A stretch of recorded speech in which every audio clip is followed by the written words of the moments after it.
Hello and welcome to NewsNight. I am Ladi Akiriduluale. It's our pleasure to have you join us today.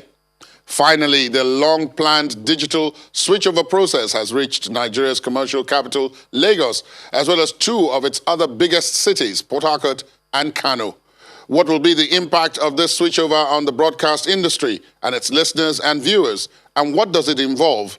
Also, government appears to now be seeking an elite consensus on how to deal with its security challenges by involving those outside of government to identify the problems, but more importantly, provide sustainable solutions. But will this work?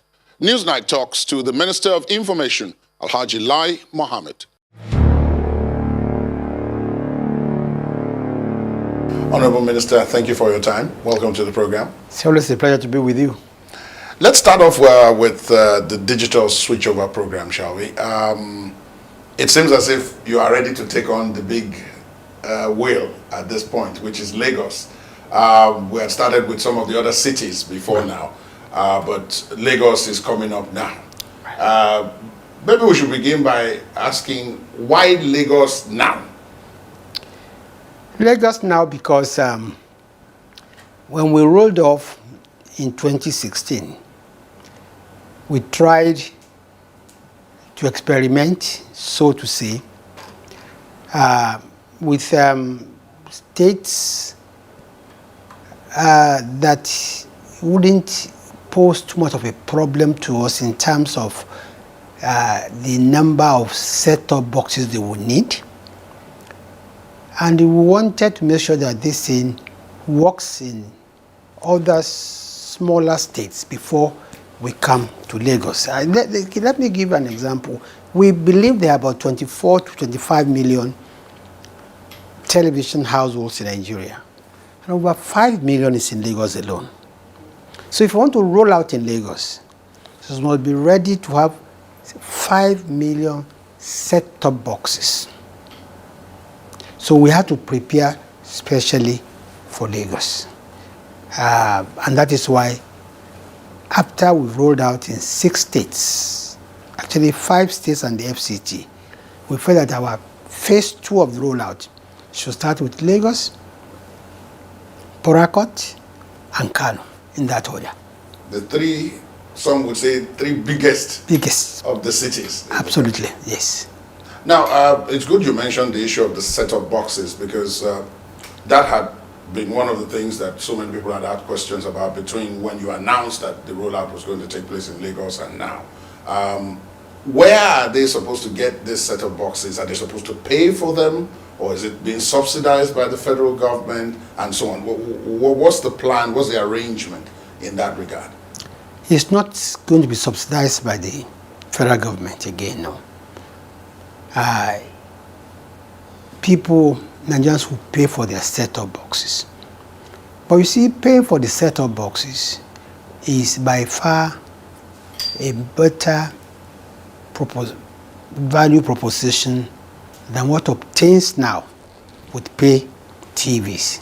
You see, the whole idea of the digital switchover is to offer Nigerian viewers what is normally only available on pay TV, which is clarity of picture, audio, and a variety of channels. That is actually the whole idea of the digital switchover. But as opposed to the run-of-the-mill pay TV, where you acquire not just the decoder, which is the same thing as the set-top box, you will also pay monthly subscriptions. In the case of the digital switchover, once you acquire the set-top box, you don't pay any monthly subscription.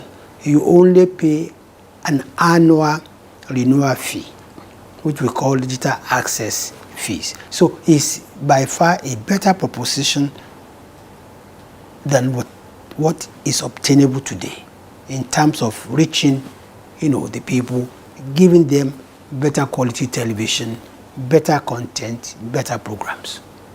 Where can they get these boxes? Because already there are people asking the question that they want to be ahead of the curve. The federal government licensed 13 set-top box manufacturers in the country, and 4 of them are already manufacturing in Calabar, in Lagos, in Osun State, and another one, I think, in the FCT, and more are coming, and then some people are also bringing boxes. But we want to encourage more of manufacturing than importation of set-top boxes.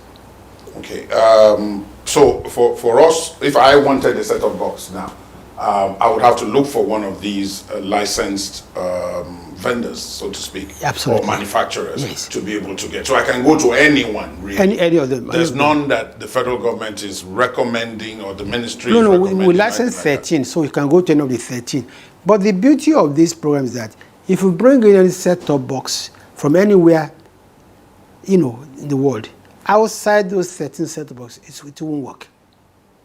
Okay, so they have more or less the exclusivity for the market as at now because they are licensed. Yes, in the sense that they are investing a lot of money in establishing these, factories. So the government believe also it has to protect their investment. Otherwise, you are going to have a market that will be flooded by cheap, boxes from every part of the world, and then would defeat the purpose of encouraging local investors. Okay, in that case, maybe we'll have to wait until the day of rollout to be able to know where to go. As a matter of fact, the set-top manufacturers themselves are already advertising, how they can reach the populace. Many of them already have distributors in most cities, and they have retailers also. And I'm sure that you hear more from them. This digital switchover has been long in coming. If my memory serves me well, this must be well over a decade that we have been trying to do this transition, long before the government in which you serve came on board. Part of the problem, as had been identified in the past, apart from technicals, was the issue of whether people would be able to meet up, pay continuously to be able to run the system, and whether or not the operators, those who currently operate under the current system, would be able to make the necessary adjustment, because it was also going to cost them money to make the adjustment. Have you overcome those hurdles now? Is that why this is the best time for this? Well, you see, we've tried to provide a legal framework and provide an investment climate now that will make this DSO a viable proposition for all the parties. We have amended the broadcasting code in a manner that will make it possible for all the actors, be they content owners, be they television channel owners, be they set-top boxes, manufacturers, that it would make it possible for them to make money. For instance, we realize that for this industry to survive, for the DSO to survive, then the advertising industry must survive. There must be more revenue in advertising. If there's more revenue in advertising, then TV channel owners will make more money. Content producers will make more money. So we have amended the code in many areas to ensure that it's a win-win situation for everybody. We started with, take for instance the issue of advertisers. We noticed over time that advertising funds end up in wrong hands. It's often diverted. And it is the TV channel owners, and the producers that receive the short end of the stick. So we've amended the code now to read that if advertisers don't pay their bill within 60 days of placement of the advertisement, such advertisements will be stopped, will be barred. Such agencies will be barred from all radio, television, stations in Nigeria. See, the idea of that is to ensure that we empower the television station owners, we empower the content producers, so that the money for advertising will go into the right hands. Two, we notice too that as we speak today, there is no objective measurement system of what programs attract what audience. So we set up what we call an audience measurement system. So in fact, the Advertising Practitioner Council of Nigeria has already issued a request for proposal from audience management system providers to come and compete and bid, so that we would have a system whereby a television owner would know what kind of programs are popular. Are they children programs? Are they music programs? Are they movie programs? How many of them attract many eyeballs and at what time? And that will help them in their scheduling, in their inventory. Then that will follow up with what we are setting up very soon, which is a council along the line of what we have in Britain, which I think is called the British Audience Registration Board. It's a council that would be responsible for the metrics and for actually rating TV stations and radio stations. It's only in that way that you can monetize the advertising industry. Now, ahead of our rollout also, realize that it is important to encourage local content, local producers, local actors. So we also did amend the broadcasting code in a manner that provides that if you are advertising a product which is made in Nigeria, produced in Nigeria, grown in Nigeria, or a service which will be consumed in Nigeria, then you can't go outside Nigeria to produce the advertisement. You must use local content, local talents in Nigeria. And any broadcaster that defaults will be fined 100,000 naira for every broadcast of that, of that material. The idea is that we do not need to go out of Nigeria to make advertisements for, say, a product which is consumed by Nigerians. We must find talented Nigerians who would produce those adverts in Nigeria, because they are meant for, local consumption. It's our own way of encouraging local content and encouraging the industry. We also went further to amend the code to say that every broadcaster must ensure that 60% of his programs are local content programs. And we went to define what is local content For a program to qualify as local content, it must be produced, directed, and authored by Nigerian. 2, 75% of the actors and supporting cast must be Nigerians. The directors we're talking about must be based in Nigeria, not somebody who says the director is in London. Then 75% of the program cost must be spent in Nigeria. And 75% of the post-production expenditure or services must be to the benefit of Nigerians or Nigerian companies. We believe those are the ways that we can actually encourage, the growth of the industry.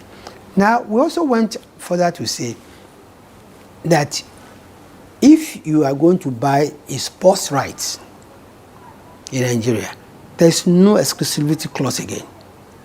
You cannot, as a pay TV owner, go and buy, say, Premier Football and say only your platform can show it. No. You have a right to go and buy any content, but you must be ready to share that content at a price to be agreed by the parties with any other platform that so, demands. Yes. And we realize that sports in particular drives, eyeballs. So if you want to go and buy the rights for a live football in Nigeria, you must be ready to share it with Nigerians, with other platforms. And we went further to amend the code to say that whoever is a rights owner and has invested money in buying a live, sports program in Nigeria, such a person must also invest in the local sports to the extent of 30% of what he has invested in buying the foreign rights. And whoever advertises during that live match must also advertise equally in a similar, our own local leagues. We believe these are ways that we believe that we can stop the anti-competitive practices and monopolistic rights, because as of today, the FBC has issued licenses to about 30 Nigerian pay TV stations. Only one is managing to survive because of this, exclusivity rights, because of these monopolistic tendencies, and because of this anti-competitive rights. So those are some of the amendments we made to the code to ensure that the media industry survives and is viable. Well, of course, I'm sure you are aware that there are... First of all, let me ask, who is to monitor all this and ensure that it's the NBC? The NBC, yes. Now, but I'm sure, Honorable Minister, that there are people who have expressed divergent views on this. You can call them vested interests, if you like, people who have invested in the current system and believe that this amendments will not be to their benefit. I know that you tried to engage at various points when the amendments were being proposed and so on. Did you get the kind of feedback that gave you the impression that these stakeholders, shall we call them that, will buy into this instead of looking for loopholes to avoid compliance? You see, like the thing is that there's nothing called absolute intellectual property rights anywhere in the world. A government has a duty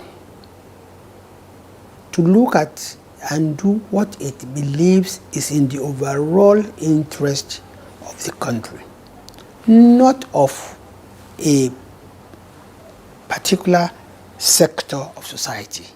And frankly speaking, we do not see how any of the amendments we have made is going to adversely affect any investor as such, except that, you see, people want to make maximum profit. And we are saying, fine, but as a government and any responsible government in the world, they would have regulations to ensure that there's a level playing ground for all entrants, for all competitors. And that's all we have done. And really, I look at some of the controversies, and to me, they are needless. When we said that if you go and produce an advert in, say, Brazil, and you want to play, and that advert, we're not saying just an advert, say an advert for a product which is made in Nigeria, which will be consumed in Nigeria. We believe it's not fair that you should allow Brazil or Italy to make it, because it means that you are putting Italians in job, you are putting Brazilians in employment as against Nigerians. And by the way, that you'll be surprised that the amendments are already yielding fruits. We have been reliably informed that as a result of that amendment, a multinational company in Nigeria that was supposed to go and make a production of a product outside Nigeria used Nigerian content, used Nigerian talent. And that, the Nigerian talent that they used, make 10 million naira. And the model made 5 million naira. So we believe that, and you see, this will also help to improve the skill, the expertise of Nigerians. So we don't expect not to have any protest or complaints, but we are ready to engage all and explain to them that this is in the overall interest of the industry. Now, coming to security itself, traditional security, the last time I spoke to you, between then and now, there have been changes, there have been developments, so to speak. Of course, we had the 7th anniversary of the Chibok girls abduction, which was the first major one of that type. Of course, since then, we've had others. And then we've had other security challenges. What happened in Imo, for example, and before that in Anambra and so on. I'm just wondering, today, is your view different from what you told me just over a month ago, in view of the things that have now happened? Not really. You see, it is incontrovertible that Nigeria is facing security challenges, be it herdsmen farmers clashes, be it Boko Haram, be it ethno-religious crisis, be it insurgency. But what is also important is that the government is also doing its best to return peace and security across the country. And it's part of the concern of government about finding an elite consensus on the issue of national security, national unity, coexistence among Nigerians, that we organize a town hall meeting in Kaduna. And the theme of the town hall meeting was to secure an enhanced, national security, is to achieve an enhanced national security and national unity for the whole country. And we are glad about the outcome of that meeting. of that town hall meeting, because that town hall meeting, both in terms of the quality of the people that attended and the quality of the discourse and the quality of the resolutions that came out, we are very encouraged. First, we had in attendance about 8 ministers. We had the Senate leader and other members of the House of National Assembly in attendance. We had traditional rulers, religious leaders, bishops, imams. We had the representative of Mieti Allah. We had Pandef. We had all the major stakeholders in attendance. And the unique thing about this particular town hall meeting is that it was not like any of the other town hall meetings we've held. Before now, we had a town hall meeting where the government spoke to Nigerians. This time around, our panelists were actually from the private sector, from the civil society, and from the academia. And it was a no-holds-barred presentation and discussion, at the end of which everybody, not only did they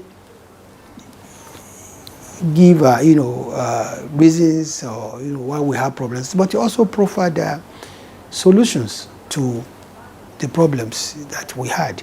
And we intend to share the resolutions, not just with the stakeholders and government, but also to unpass it to the Federal Council so that it will become, something that is implementable. So yes, we have challenges, but we are not sitting on, we're not resting on ours to address these challenges. And the good thing about this particular town meeting is that the presenters and the discussants went very deep.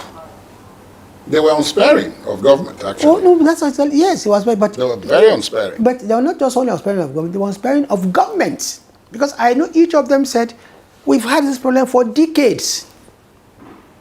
Take the issue of the free and compulsory primary education.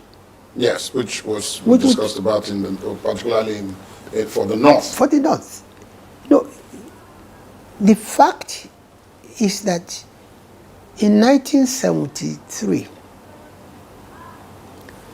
we were informed by the lead discussant that the government of the day then had a retreat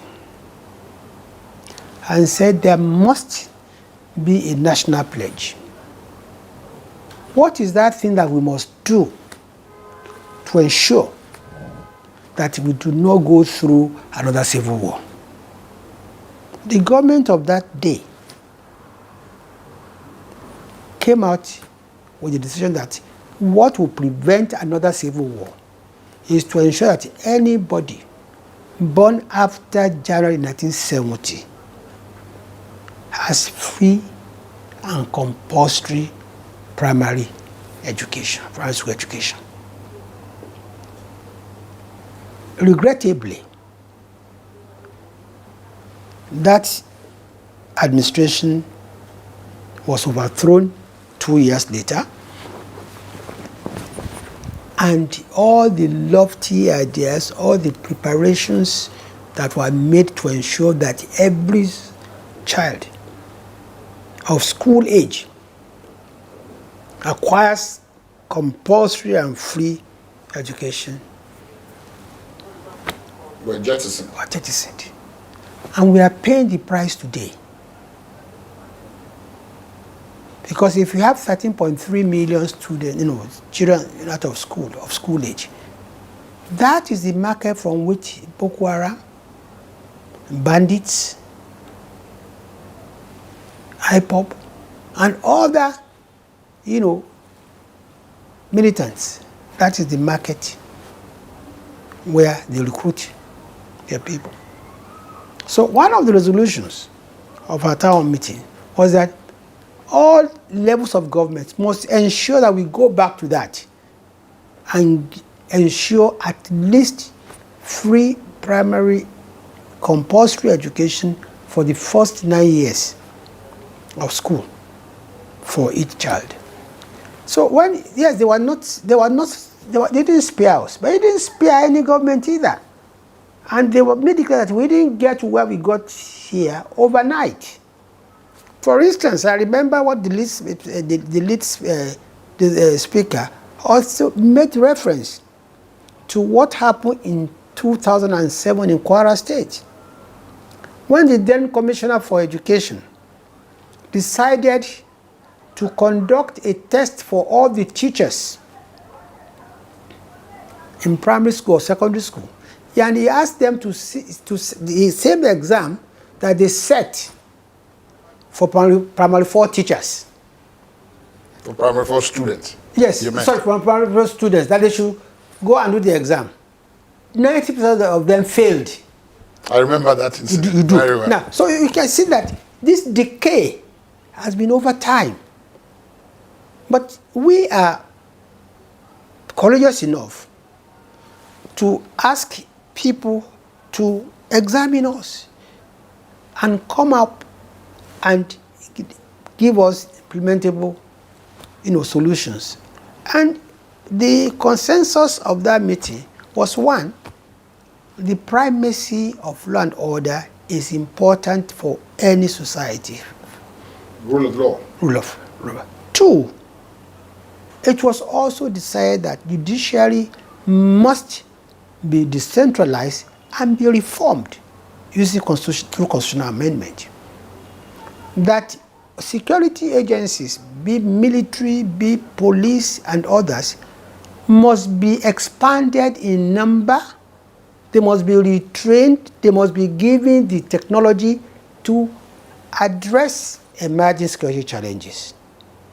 It was also the consensus of that meeting that state police should be established and that both National Assembly and the State Assembly should help along that line.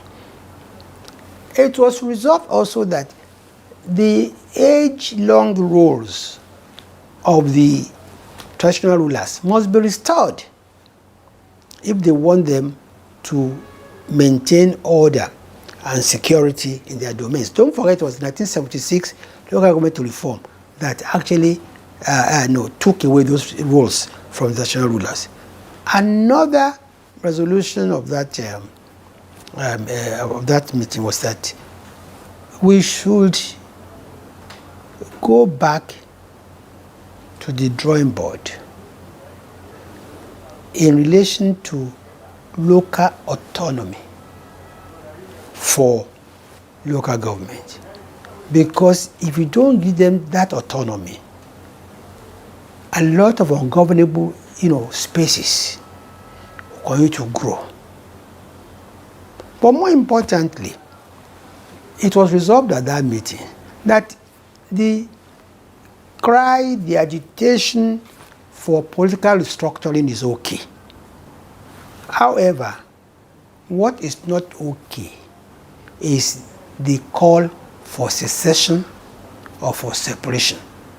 Because as Professor Ajayi said in his lecture in 2002, according to the lead discussant, that we need more energy to break Nigeria than to fix it. As a matter of fact, the strength of Nigeria is in its diversity. So everybody agrees that secession is not an option. And we agreed also at that meeting that the present system of animal husbandry is not sustainable. That's the open grazing. It's not sustainable. That ranches must be established all over. Grazing reserves must be established. They must provide them with all type of amenities like, tappy sticks, watering holes, food, pasture and the like. And we're taking back to those days when there was a harmonious relationship between farmers and herdsmen. When farmers used to even invite herdsmen to bring their cattle so that they can provide manure. for their farms. And at the end of harvest season, at the end of harvest, also invite, herdsmen to come and help them so that their cattle would clear all the rubbish. But many things transpired between them and now. One is climate change. 50 years ago, the Lake Chad that sustained lives of about 20 million people from Nigeria, from Niger, from Cameroon, from Chad, South African Republic, and Benin, has lost 90% of the volume. So those people now are moving south. So, of course, that's why you have now more conflict. Then, what was the population of Nigeria in 1950? 33 million. Today, we are 200 million. So, part of our problem, apart from criminality that has entered this, is a kind of a struggle, scramble for dwindling resources, scramble for water, scramble for pasture, scramble for land. Urbanization has not helped matters either. Grazing routes, grazing reserves have been taken over. We built airports all over them. We built roads all over them. So, we must look at these things dispassionately. Those who are criminal herdsmen, we must separate them from those who are not criminal. And you see, like I told you again about a month ago, the federal government has embarked on the livestock transformation policy, which is heading towards establishing ranches, establishing your grazing reserves. But this cannot be overnight. There are some cultural issues attached to some of these, problems. I explained to you the other time that for the average herdsman, it's about quantity and not quality.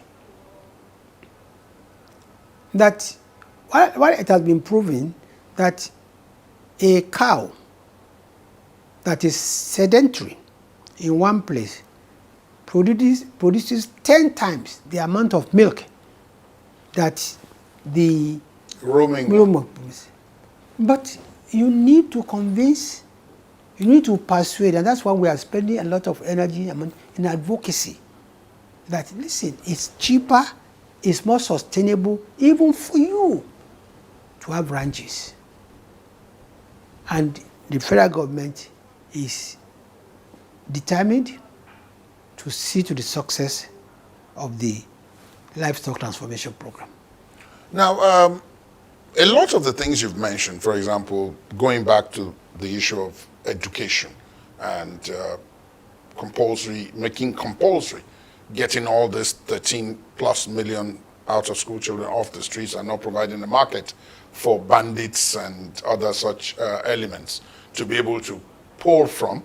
The issue of even restructuring things and equipping and decentralizing the forces, the security forces and so on, is going to involve the states a lot of the time. A lot of the states are going to be involved in this.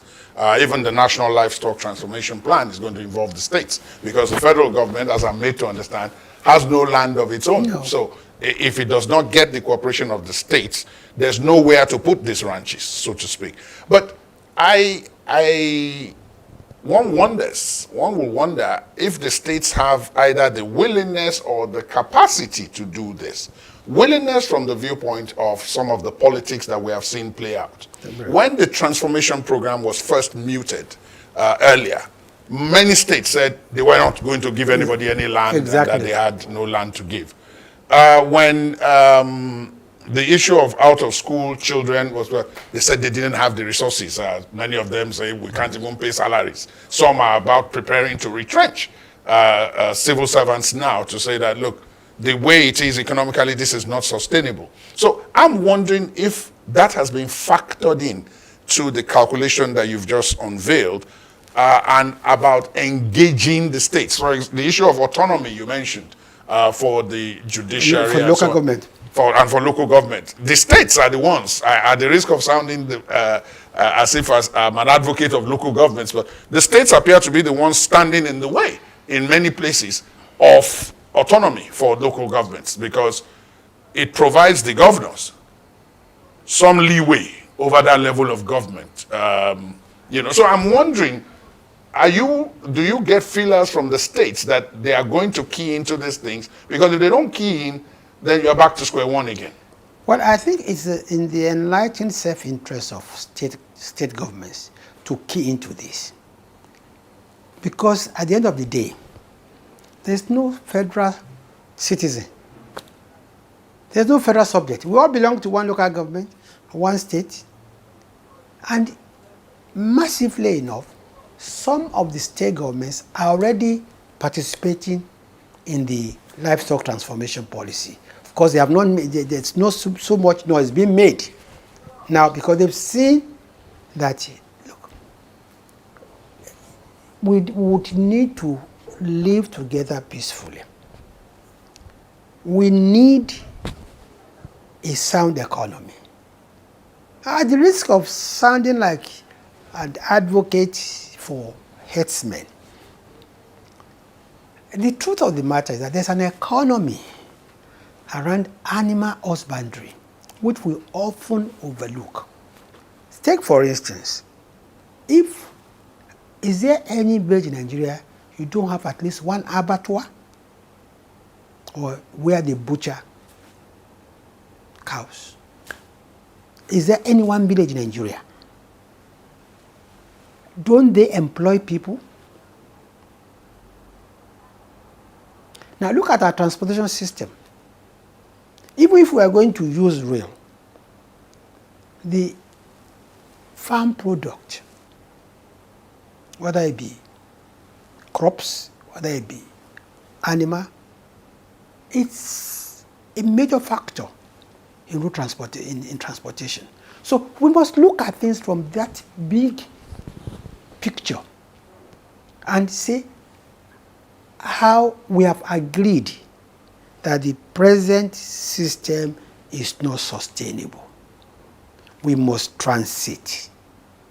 We must employ modern technology.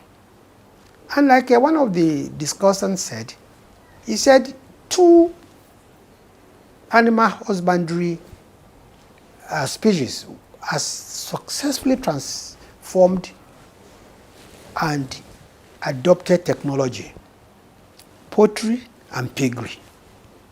Because there's no culture, attached to those ones. And I think rather than talk at one another, we should talk more to ourselves. Because I learned a lot, even from that town hall meeting, about the animal husbandry, about the intricacies of it, about the economy. Because what about tannery? What about the leather works? So we need to develop our animal husbandry. Incidentally, we are just reminded again that why you see the constant conflict now, especially in the southern part of Nigeria, is because of even the progress that man has made in terms of technology and medicine. Before, when Sese fly was abundant in the south, there were no cows then. Now we're also reminded that these ranches we're talking about, these grazing reserves, were all over Nigeria before. So, yes. You see, but rather than be emotional about these issues, let's be rational about them. Let's look at it in a much rational way. I know it is fashionable for some people to look like, ethnic champions. But at the end of the day, we don't help anybody. It don't help anybody. So I believe that we'll continue to talk, and I intend also to, seek permission to address the National Economic Council on the outcome of this town hall meeting, because we promised Nigerians that not only are we going to unpass resolutions to the National Executive Council, we're also going to engage stakeholders and state governments, because part of the resolution that was made was that the northern state governments in particular should be encouraged to include in their next year budget provisions for ranches, for grazing reserves, and for integrated animal husbandry, industry. These are things that are, as you said, not going to happen overnight. These are plans that will take maybe even beyond the lifespan of this administration. Yeah, but then you see, we believe that we can kickstart it. And like rightly said, most of it will be done by the state governments. So once we get their buy-in, and believe me, it is in their enlightened self-interest that they buy in. Because banditry, Boko Haram, insurgency, is happening in particular states. So those governors would benefit more by keying into our resolutions and having peace and development. Well, they seem not to be thinking that far ahead. Not all of them. With a few notable exceptions. Honestly, not all of them. I had a meeting with governors from the southeast, governors from the south, with former governors from the southeast and the south, with defense chiefs, and you'll be amazed at the consensus of everybody. Everybody agrees that the non-state actors are the enemies of the state. I was amazed and impressed by the level of objectivity and patriotic nationality of nationalism of these governors, because they've seen it. Well, Honorable Minister, some of those listening to you will say that part of the reason why they seem to have come around to this now is that even their own authority too is being threatened by some of those non-state actors. Ladi, but the important thing is that they are coming around. That's the important thing. They're coming around. And you see, when you listen to some of them too, you begin to appreciate their own challenges too.